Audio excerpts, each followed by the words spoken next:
नमस्कार। जय जगन्नाथ। स्वागत करुच्ची आपण समस्त यूट्यूब चैनल दिल से सोच ओडिया रे जेउठी शब्द नुहे आम भावना। तो चलत आज आम जो विषयटी कथा से विषयटीर नाम हूँ मनर कथा। आम समस्त जानते केबे केबे आम मन आमको अनेक कथा कहवाक चाहिए थाए किंतु से कथा कहवाई आमको शब्द मिले से अकुआ कथा गुड़िक जहाँ आम मनरे चुपचाप बसी रही जाए से भितर जो शब्द गुड़िक आम अप्रकाशित कर पारती से गुड़िक ही हूँ आम मनर से सत्य कथा।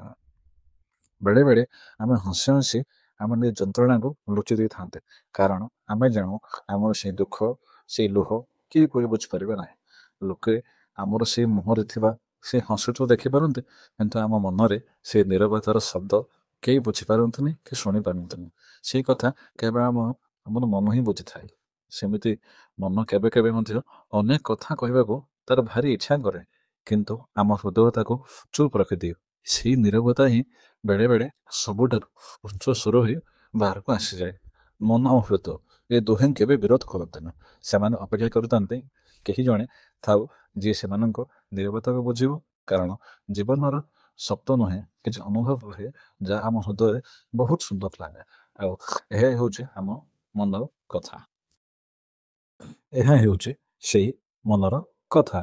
तो आप जदि ये कथाटी आपण मान हृदय को छुई तेज जदि ये कथाटी आपण को भल लगी तेरे ए भावना को आप शेयर करूँ और मो सह जोड़ी हुई रही था। रोचे नमस्कार। जय जगन्नाथ।